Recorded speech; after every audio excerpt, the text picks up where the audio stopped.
Bore da.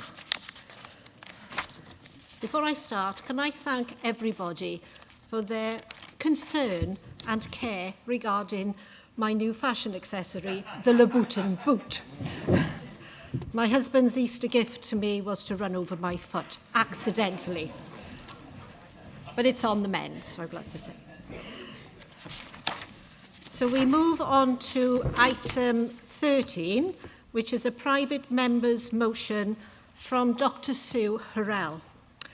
Before I invite Dr. Harrell to propose her motion, I wish to inform governing body of my determination that this motion, if passed in its current form, engages paragraph 1 of the governing body's procedural matters, as it commits money not included in the budget over a period of more than 1 year in the administration of the proposed working group and in the defraying of expenses of the members of the group.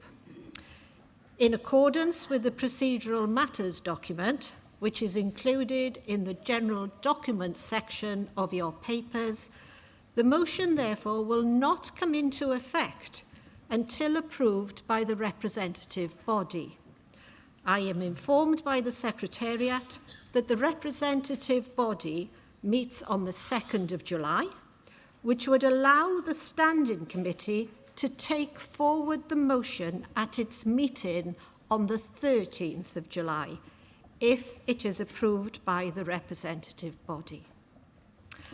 I now invite Dr. Harrell to propose the motion.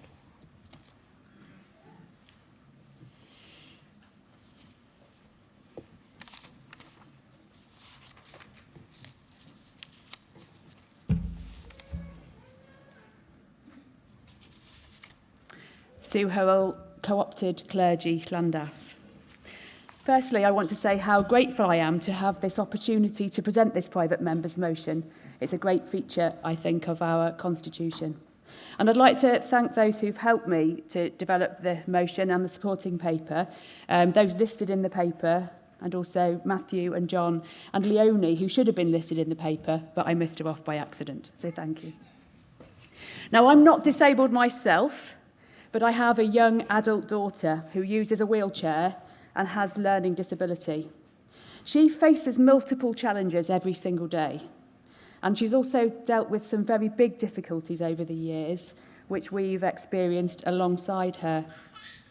More than 10 years ago now, I did many hours of voluntary work on school accessibility, first with my local authority and then with 2 of Wales's children's commissioners. The biggest obstacle to progress back then in schools was a lack of shared vision of how things ought to be. And I think that's true of many of our churches now. I should also say that my daughter has been thoroughly welcomed and included in church communities that we've attended over the years. A lot of what we do now is excellent, and we should share and build on that. It's not all about buildings. It makes my heart sing when we arrive at a new church and someone leans forward and engages directly with my daughter, asking her discreetly how they can help, instead of ignoring her and asking me. It's brilliant when we go to a new place and we can check out a website before we arrive to see whether we'll need to bring a portable ramp or if there's an accessible toilet. For someone with a hearing or a sight impairment, it makes all the difference to know that there will be some large print materials available or technology to help with hearing. For a family with an autistic child, is the shape of the service predictable? Will there be somewhere quiet to go if everything becomes overwhelming? We have so many examples of great work to share on and to build on. Lots of projects to improve accessibility have been completed recently or are in progress in various bits of my diocese at the moment. There are some horror stories too, of course. I recently read a social media post by a friend of mine, by somebody I knew who couldn't get into a funeral because there were steps into the church. And I've heard stories of disabled veterans being manhandled into a toilet cubicle because there wasn't an accessible toilet. A venue without an accessible toilet means that my husband has to decide whether to take our adult daughter into the gents or go himself into the ladies to help her. And that isn't treating people with dignity. I had a conversation about this topic with a bishop not so long ago who said, "The problem is that the law only requires us to do the bare minimum." Unfortunately, that statement was too optimistic. In fact, the law doesn't help us at all. Although for over 30 years it's been illegal to discriminate against disabled people, in practice, when it comes to old buildings, we're only required to make reasonable adjustments. Lack of funding or objections from the Victorian Society are perfectly reasonable reasons for doing nothing at all. But our churches are not museums. They are places to meet Jesus, places of worship and of welcome. This really isn't about secular law. In fact, equality law is designed to spare individuals the indignity of fighting for their rights. To spare individuals the indignity of fighting for their rights. Their right to travel freely, to use a toilet, to be invited to participate, to work, to contribute.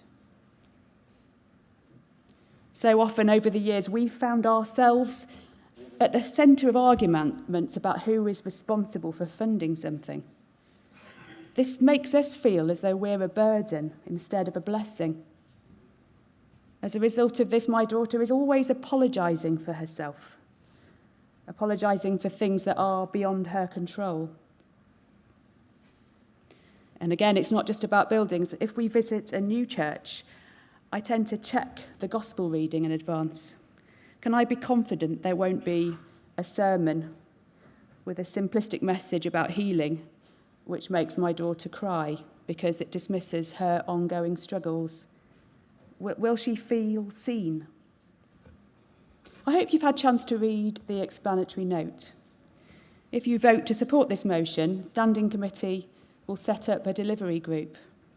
The group will be chaired by a disabled person made up of people with lived experience and with expertise from across Wales. Anybody with experience or ideas or enthusiasm would be more than welcome to join us with this work. And the definition of disability is broad. Many of us will have direct experience or experience as carers. The group will be able to share lived experience and ideas. It will be able to develop some resources in partnership with provincial and diocesan staff. I sense there is some anxiety about this work. We all know that we are a very long way from where we ought to be. We have so many old buildings and small congregations. How on earth are we going to afford what's needed to put things right when the roof's leaking and the boiler's on the blink? As we discussed yesterday, we really need to be strategic about the way we spend our money. Perhaps people are a bit nervous about who might want to be involved and whether their expectations are going to be realistic. I must stress this isn't about using all our money on ramps and accessible toilets everywhere. Huge progress can be made by being more confident, by sharing more information, by being intentional about our welcome, and by planning improvements over time. It's also really important not to let the perfect be the enemy of the good. We do need to improve.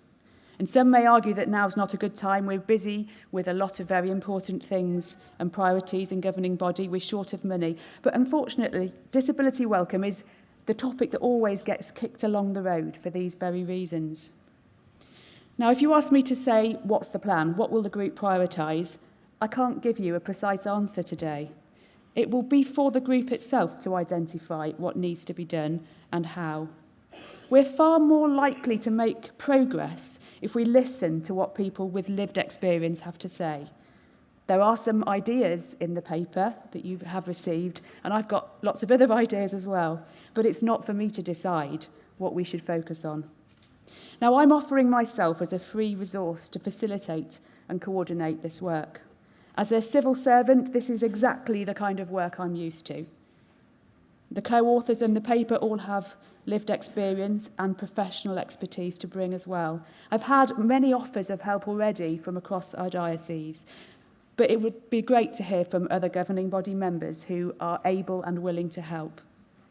It's likely that as well as the core group, we will need to develop advisory group or groups, as well as the main working group. Although we'll try and do most of our work online, we will need some financial support from the regional body to make sure that the process itself is accessible to everybody. On your tables, you'll find the third edition of a short booklet that I made alongside many friends, actually. I've not drafted this by myself. I developed it. I was in training in St Paddens a few years back, and I'd been asked to lead some discussions and training sessions on this topic. It invites reflection and includes practical suggestions and links to further information. I've printed and folded and stapled it myself, so please do me the honour of having a read on your way home on the train. And I can also send a copy electronically. Do get in touch. I hope you'll all agree that this is really important work and that now is as good a time as any to make a start. Please do let me know if you'd like to be involved or if you know someone else who would be able to help. The time commitment can be as much or as little as you are able to give. Thank you.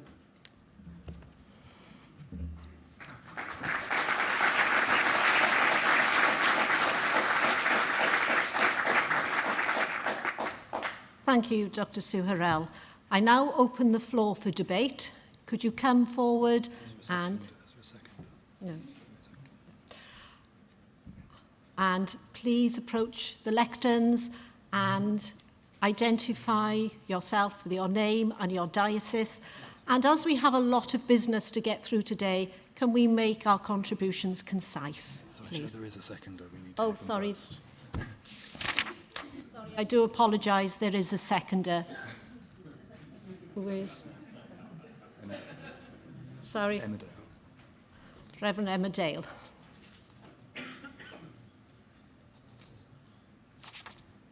Well, yes. Reverend Emma Dale, St Asaph, elected. I'll speak really quickly. Is that okay? What sort of church are we? And what sort of church do we want to be? These are two of the questions we must ask ourselves always. And I suspect that if we were to ask you to write 3 words which describe the church we want to be, many of us would write down welcoming or one of its synonyms. But what does that mean? Well, it's far more than nice words at the door. For example, if there's no room for a wheelchair user to be accommodated where everyone else is sitting, they will not feel welcome or wanted. And to our shame, 30 years after the introduction of the Disability Discrimination Act, we are still shoving people at the back or wedging them in by the organ because there's a little bit more space, or getting them to block an aisle because it is actually the only place that their chair will fit. And we expect them to be okay with it. And that just covers getting them into place. It doesn't even begin to consider the logistics of them receiving communion, up the steps, to the altar rail, or even refreshments after the service. The truth is, it doesn't matter what our words are or how nice we are. If what we do or where we put people with disabilities makes them feel in the way or othered, they will know that they are not welcome. Yet all of that supposes they can actually gain access inside the building. I recently discovered that the accessible entrance in one of the churches I work in is anything but. And that led to someone in a longer-based motorised wheelchair having to spend the entirety of her granddad's funeral outside in the rain. And so no matter what I said, The message she took away is clear. I don't fit. And they don't want me. And it's not too much of a jump from there to, well, they don't want me because I'm less than they are. Maybe God doesn't want or love me. I'm not welcome. If you arrive on a Sunday morning and you're given a service leaflet that you can't read because you need larger print, and so you spend the entire service unable to join in, do you feel welcomed or excluded? And if you can't hear the service, do you feel welcome or excluded? If. We know that disability is a term that encompasses a wide range of physical, mental, and sensory impairments. It's so much more than sight or hearing loss. It's more than being a wheelchair user. It's more than having a label. Some disabilities are visible and some are invisible, but they are no less real.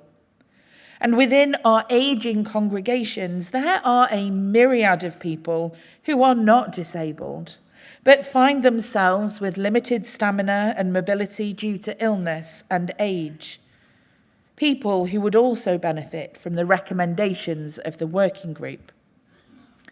We recognise that the working group is unlikely to resolve all of the issues for all of the disabilities.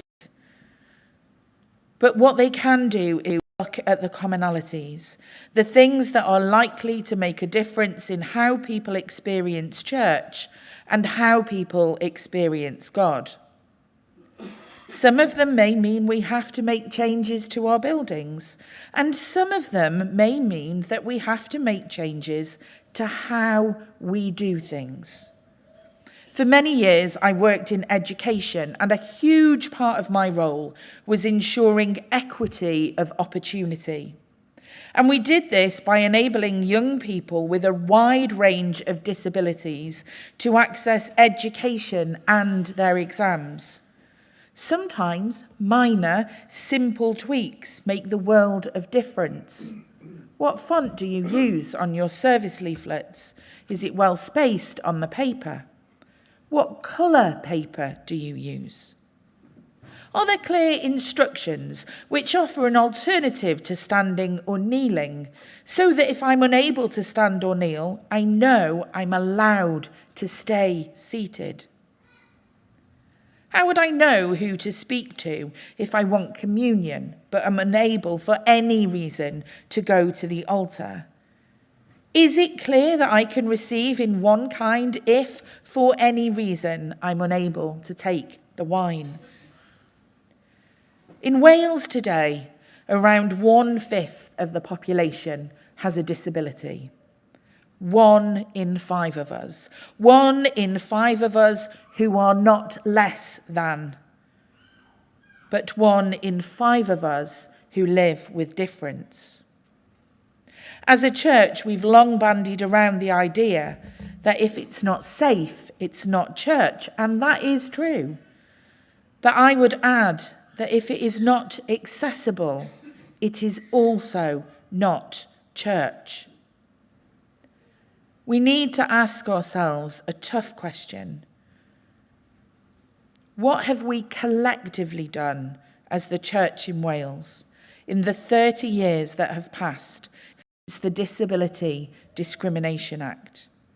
And now, as Sue said, I am sure that if we were to share experiences, there would be numerous tales of radical welcome, but there would also be many, many more where that is not the case, because we have not been equipped to change what needs to change.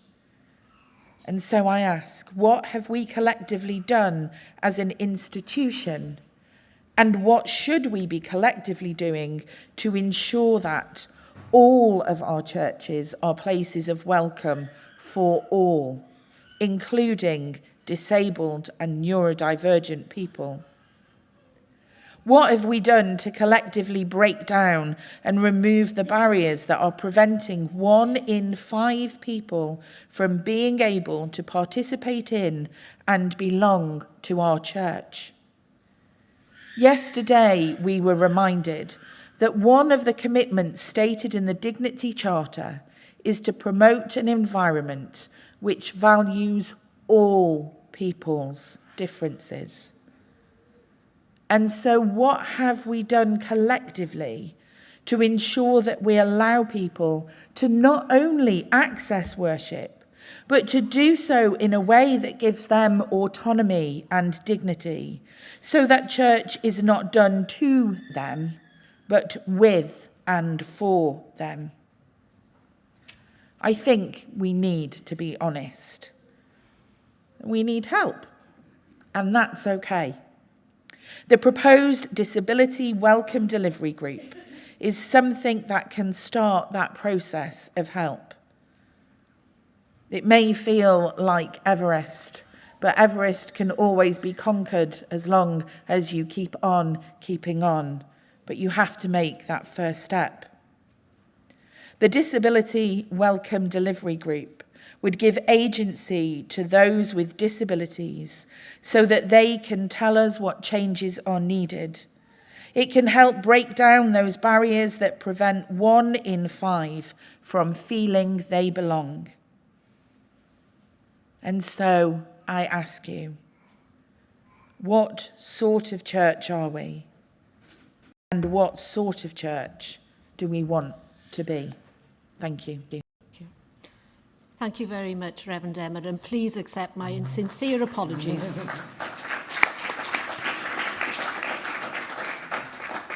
Now the floor is open to debate. Ask Tony first, please. Tony Mullins, lay Llandaff. I was a member of the first cohort in Wales to go through on the social work degree course, and I'm pleased to say at the age of 52, I qualified with a BA honours in social work. My specialism was hospital-based. I did 34 years based in hospital, working with multidisciplinary teams, trying to find out the best way and the safest way to discharge people to home, sadly to residential homes or to a nursing home, depending on the level of their need. I also took part in social work interviews in UWIC in Cardiff. As a panel, there was a social work lecturer, a social worker, moi, and a person with a disability. And it could be a very severe disability or just a visual or hearing disability. But there was always a third member of the panel who was a disabled person. And we would set 2 questions each. And the most searching questions were set by the disabled person because they'd gone through the system of social care. They'd been at the hands of service provision that had either been very good or had failed them in certain ways. I thought it was an excellent system, and we put recommendations forward for candidates to go through on the social work programme. And bearing in mind that I'm safeguarding officer in my ministry area, and when you're a social worker, you're going into situations and there are vulnerable people. It could either be childcare, disabled individuals, or elderly disabled or mentally unstable conditions. But they are vulnerable, so we were very mindful of putting, hopefully, the right candidates through. I'm very pleased to actually support this, and I welcome it. And I will be holding my yellow card up as high as I can. And congratulations for bringing it forward. I think the Church in Wales needs to address this, because as a social worker, we didn't always get it right. As an authority, we didn't always get it right. But we tried, and this I'm asking the governing body to do in supporting this motion is to try. Let's improve our facilities for our disabled worshippers. Thank you. Thank you. Our next speaker, please. Nicholas Cook, lay Monmouth. I address governing body as the longest serving Chancellor and as the grandfather of an 8-year-old girl with a disability. I strongly support this motion. I must indicate that in my capacity as Chancellor, I will continue to resolve all faculty applications, balancing the contending interests that apply in each one in accordance with my judicial duty. This is a difficult area where much can be achieved, but it will require great skill and engagement because of the requirements of the secular law with respect to listed buildings and so on. That is not defeatism. It is a plea that in attempting to improve things as we must, we do not allow enthusiasm to overshadow engagement and expertise, and that we fully realise there will be funding implications if we are to do what we should. If we are looking after ancient buildings, but also improving conditions for the disabled, it is not going to come on the cheap, but we must accept that. I wasn't going to speak, but I was concerned because a reference to the Victorian Society, and you could have picked the Georgian Group or SPAB, or they've got a new name now, excites a degree of distaste or ridicule. That's wrong. These requirements are not mutually exclusive, but what they do require is genuine understanding and the use of technology, proper design, etc., to meet the challenge. So I repeat, I strongly support this measure, but there is a great deal of detailed work which should be fully funded and that we will need to do, and that oughtn't to be an excuse for delay. Thank you very much. Thank you. Our next speaker, please.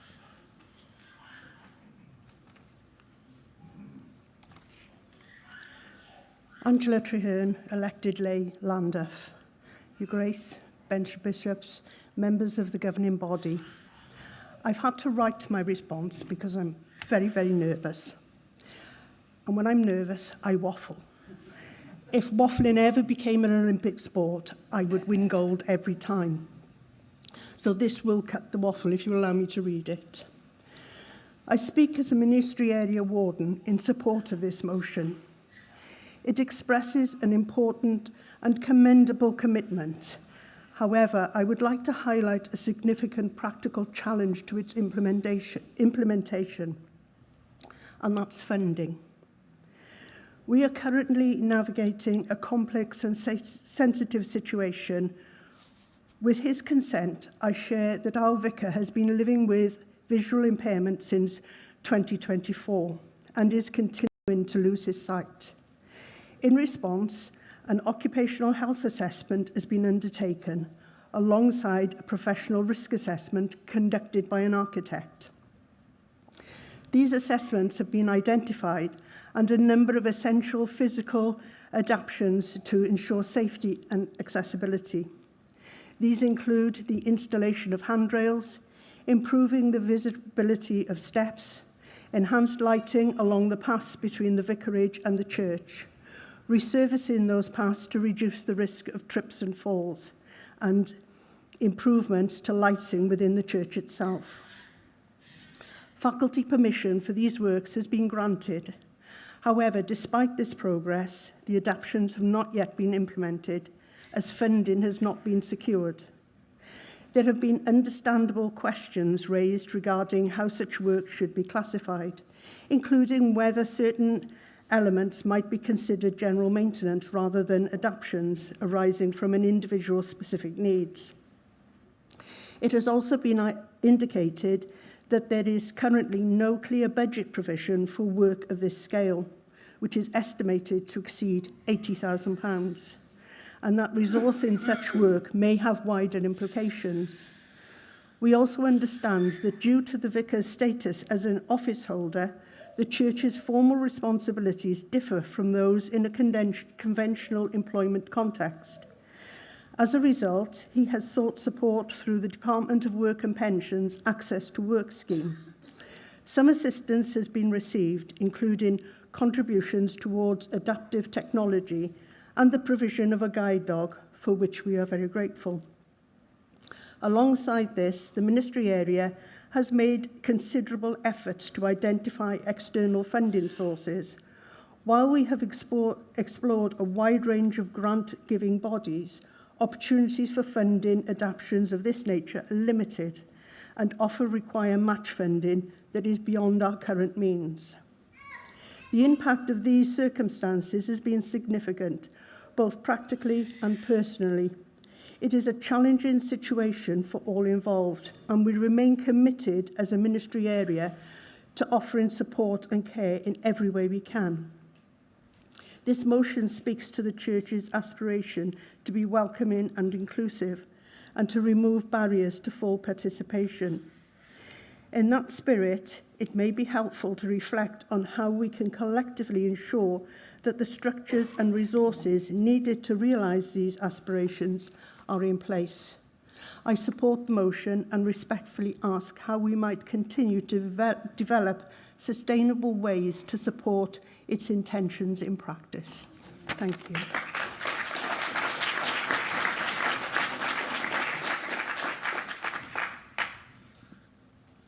Kevin Ellis, cleric, Episcopal Bangor. Chair, I'm delighted to stand and support this motion because firstly it is just, secondly it's the right thing to do, and thirdly it resonates with the gospel. Put simply, we worship a God who is risen and ascended, and in the heart of heaven, according to the book of Revelation, is still vulnerable, and in some other source places has been described as the disabled God. It is the right thing to do. I urge us all to support this motion. Thank you. Next speaker, please. Helen Hayes, Lay, St Asaph. I very much support this motion, but I want to add a plea. We are all members of the body of Christ, and all members both minister to as well as ministered to. So please, can we consider with this how we enable the ministry of disabled people? Thank you. Thank you. Next speaker. Reverend Matt Davis, Monmouth Cleric elected. I think I'm the first person to say this. I actually have disabilities. You can ask me about them later. They're all hidden mostly, apart from if you see my handwriting. I think this is an incredibly important thing to have, especially for someone like me who is sometimes vastly misunderstood, or we're trying to explain myself, get looked at like I've got 3 heads or I shouldn't be doing the job I'm doing. It's important work. We've heard about finances, which is incredibly important, but what I think is almost more important than that is where this sits. We have many working groups in the Church in Wales, and they do a fantastic job. And as much as I commend the effort that has gone into this, they can sometimes go feral or die when those people move on for whatever reasons. I think this is something which almost should be a standing item on a bigger committee than just a subgroup. I would encourage Ask for Quest that has correct oversight. It sits somewhere where it is listened to and it is championed by someone more than just those within the group, and it is also pushed as a firm agenda. I would hate us to get to 2027, have a report, everyone goes, that's lovely, and we move on to other business. I think that would be a shame, and that would be a dereliction of what we are trying to set up here. Thank you. I am in support of the bill as well.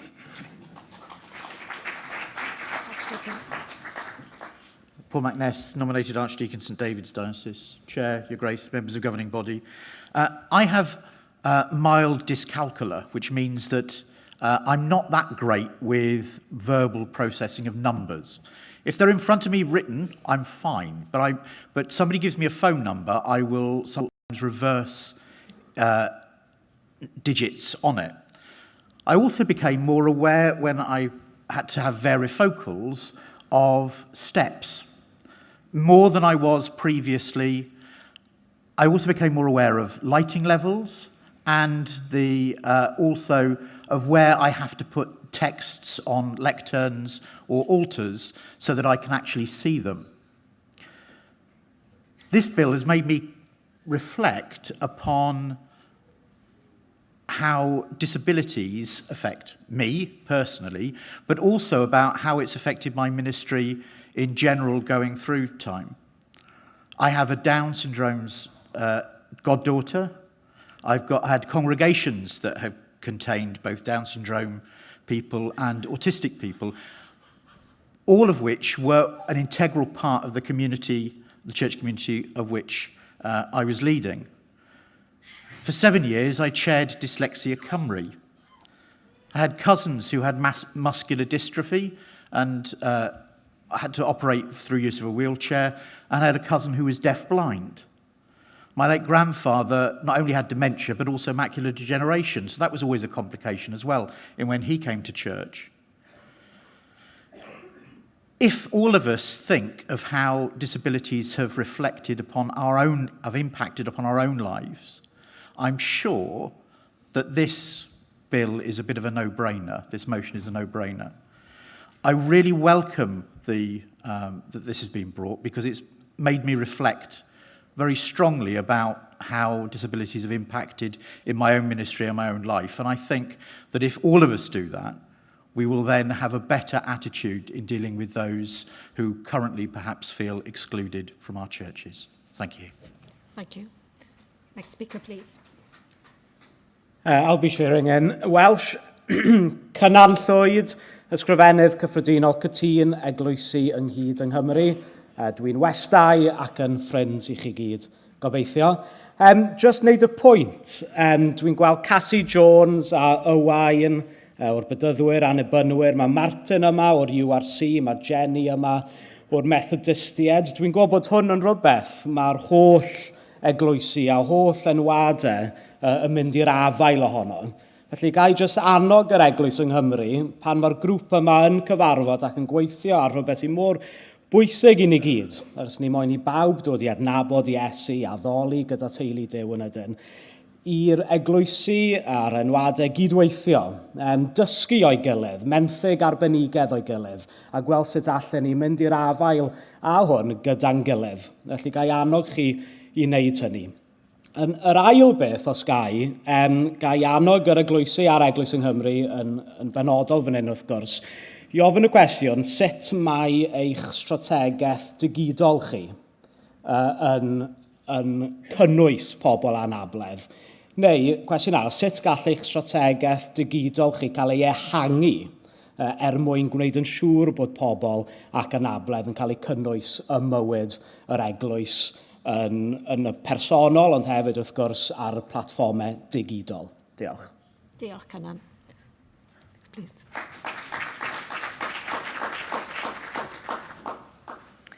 Leonie Oxenham, lay-elected Monmouth Diocese. I've worked with Sue and the group on this paper, and I worked with Sue before, back when I was working for the Children's Commissioner for Wales. And my work with Sue then resulted in 2 reports that went through the Children's Commissioner's office and made really clear impact on Welsh Government's policies, how they worked, and how they worked to include lived experiences and voices of children who had disabilities. So the first thing I wanted to point out is just how important lived experience is in putting together this working group and this work as a whole if it were to be supported. And just to point out and to reiterate what Sue has said, that lived experience does not necessarily mean having direct disabilities oneself. I'm grateful to those in the room who have chosen to share their disabilities and some of the things that they need to work around. I too am someone that has a number of disabilities that are hidden. And I am sure that there are a higher number of people within this room who not only have hidden disabilities, but have lived experience, whether direct or indirect, of disabilities and the need for adjustments that would be really, really helpful in this work. we have expertise within this room that we could make great use of.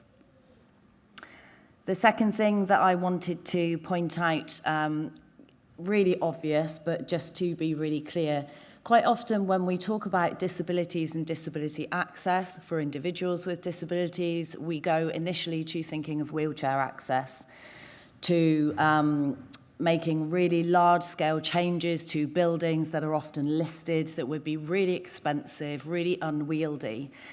And I just wanted to bring us back to remember that in the whole host and range of disabilities that we are talking about here, while that is one thing that can involve significant expense, there are also an awful lot of things that we can do that are much smaller things that can affect really large-scale change and aren't necessarily costly. They might just be down to the language that we use when we invite people to stand if they are able to, for example. It might be about thinking about the sorts of information that we're putting out there and the styles and ways in which we do that. So there are a lot of differences that we can make with small-scale investment in that sense, and those with lived experience are by far the ones with best expertise to guide us in relation to that. And then thirdly, just to pick up on what some people have said for the need for this work to be cited well with oversight and for strategic thinking around that. I think that's absolutely the right way to go. Certainly those who have been involved in putting the paper together are very clear on the need for that strategic direction, and also for some key sort of recommendations and measurables so that by the time we got to 2027, there would be ways in which we could determine where we are and how we move forward. And there would be a number of areas in which we wouldn't be able to move forward by that point. And that's okay. It was mentioned that we're not looking for perfection here, but what this would enable us to do with the free resource and the expertise that is being offered and minimal input really to the expenses that would be needed to run fewer face-to-face gatherings where that is needed, is that it will put us in a better position as the Church in Wales to know where we stand currently, what we do need to do, and what we might need to prioritise in the future. Those things are key issues that we need to consider before we get anywhere near knowing how we set aside and how we look at the budgets that might be needed for some of the larger scale work. Thank you. Thank you. Our next speaker, please. Thank you. Richard Wood, elected cleric, Bangor. Really welcome this. It's probably overdue. In fact, it's definitely overdue. Just a bit of a plea. The motion mentions the welcome to and engagement of disabled people in the life of the Church in Wales. A lot of what we've heard has been about accessing gathered worship in our buildings. And obviously that's there because it's a particularly tricky thing, perhaps, in places. Might require a lot of help, and I welcome the help that's going to be offered in that. But the life of the Church in Wales extends beyond that, so I've asked that this group would make sure it considers things like home groups or online worship or involvement in the governance of our ministry areas, our diocese, our province. The life of the Church in Wales extends beyond attendance at worship in buildings. Thank you. Thank you. Our next contributor. Hannah Rowan, lay co-opted member. Thank you very much to Sue and the group for all their work on this. I hope it's easy for us all to agree with this paper in principle. I think it is. The question for me is always how we make sure that when we send people off to do what will be a really large amount of work, how do we make sure that it's actionable? And how do we as a group understand that if we vote in favour of this, which I profoundly hope we do, we're also committing to taking seriously the recommendations made and acting upon them in a proportionate way. As others have said, we have a finite amount of money. We have to make careful choices. That's good stewardship.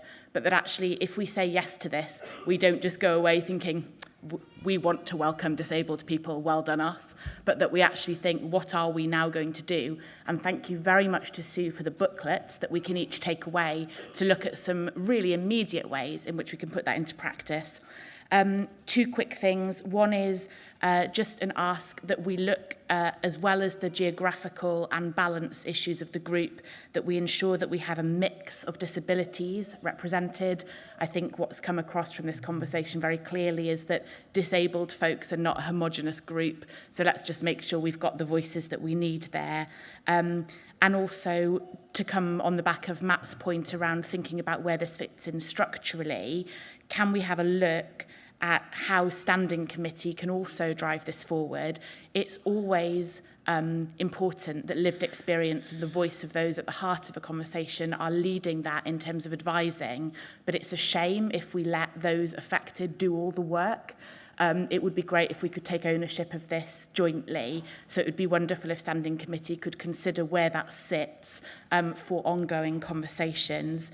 And that might include, you know, things that we can look at provincially so that we do something once well, which is also resourceful.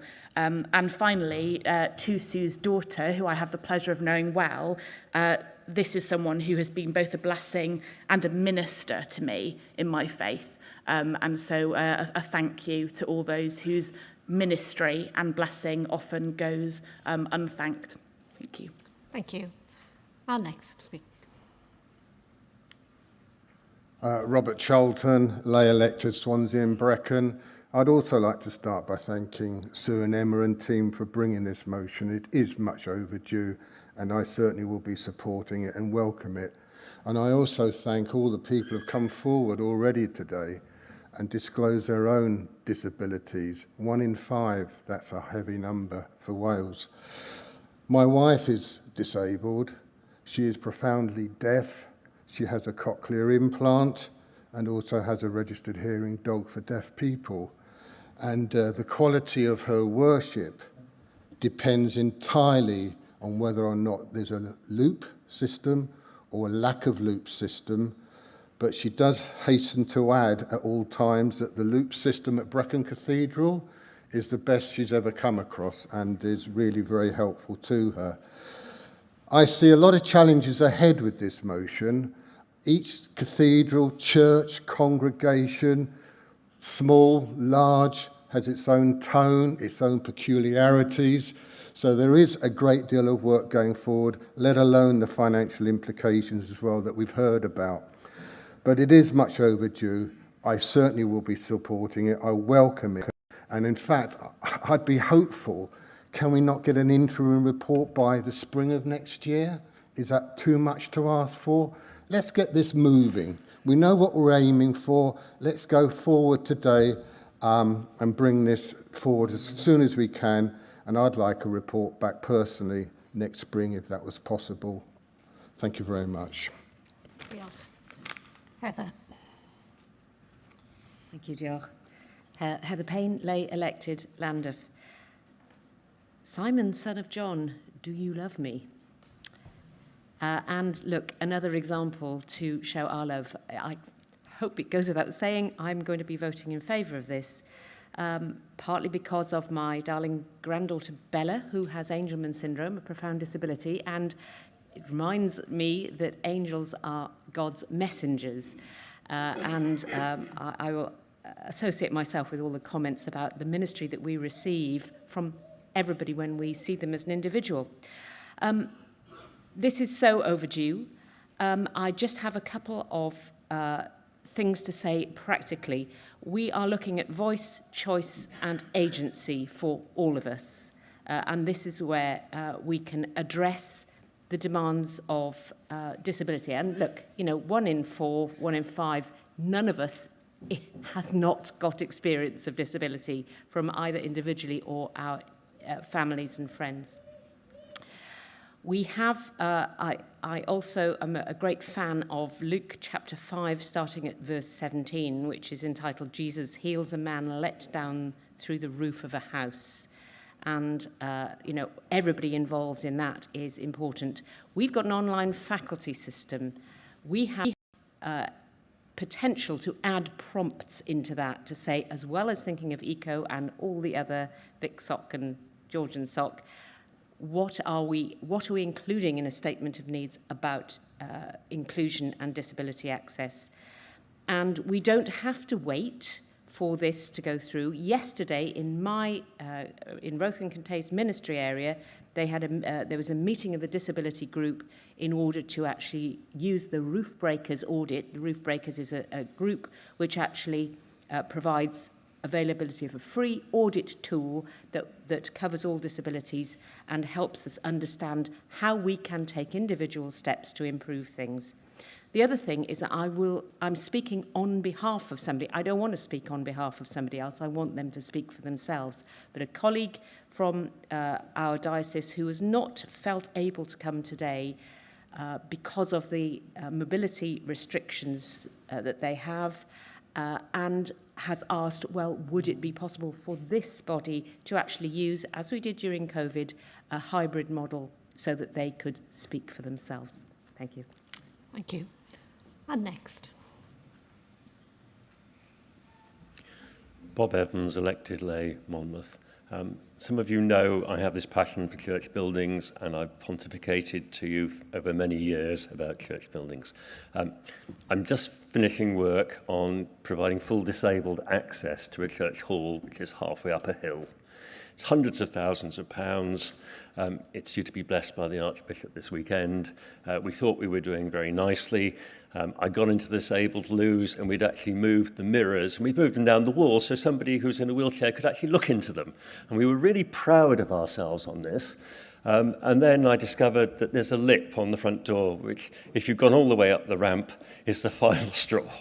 And I've got 2 points to make. The first is, we're right to be worried about the buildings, but they are a distraction, and if we're not careful, an excuse. There is always an issue there. What this is about is mindset.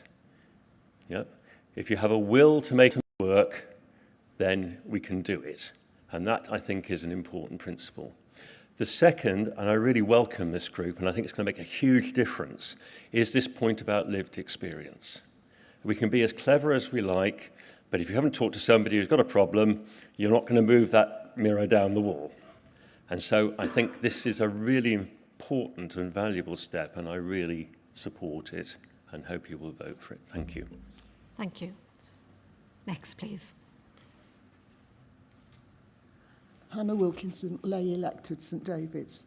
I really welcome this motion, but I would request that the disability group also includes the church catering. Now, I know a lot of people are very good about gluten-free and things like that, but there are all sorts of other things to consider with regard to the church catering, like all the old people who are diabetic or pre-diabetic, which I've just had a rather unpleasant experience of. And also that after church spaces can be incredibly noisy, and deaf people can't always not hear. It's that they can't distinguish individual sound. And so having somewhere quiet where people can drink their coffee, if they really can't cope with that noise, is also very useful.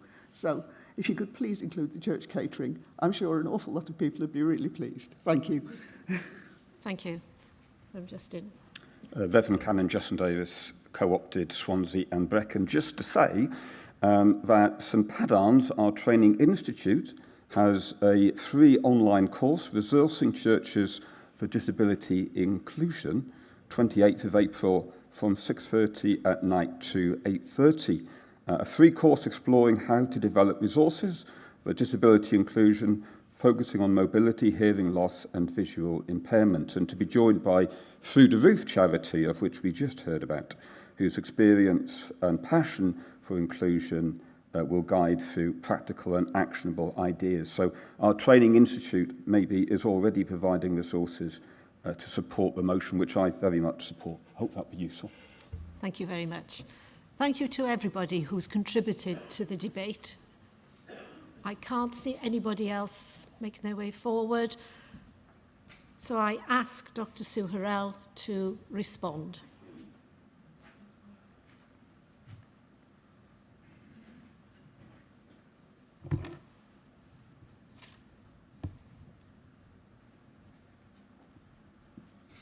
Well, thank you everybody who's spoken. I have to say I feel quite moved and very touched and encouraged by what everybody who's stood up today has said.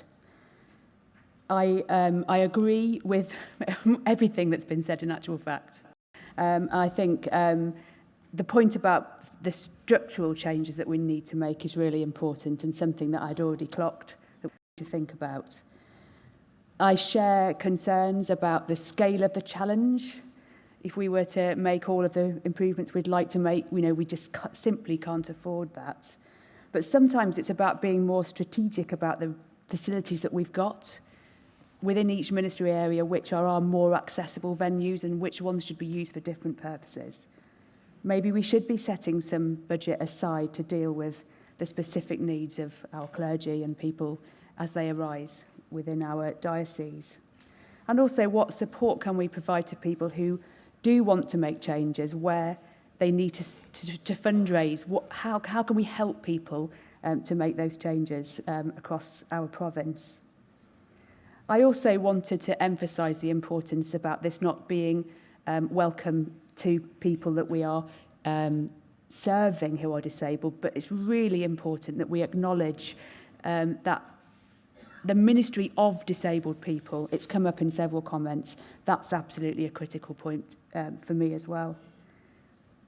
Thank you for the comments from Katine. We can definitely share our recommendations and findings. We'd also like to learn from our other churches as well and work together where we can. And I would also second the plea that we don't need to wait to whenever we produce our interim report. There's a lot that we can be doing. It's great that St Paddens are putting on this training. Through the Roof is an excellent charity. Do get involved. And, making a start. I know many of us already are, but work, the more we're doing now, the more we can share, the more we can build on and develop. So I'm really grateful, and I hope that you will all, I'm pretty sure there won't be many people sticking their hand up against this motion, and I'm very humbled and grateful for this and very keen to get started.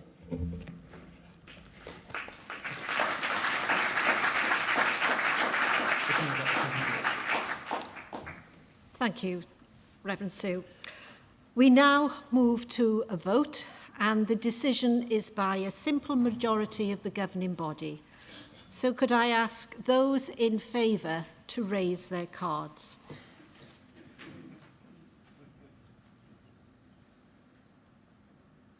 Thank you. Those against? None. Abstentions? None. The vote is passed. The motion is passed.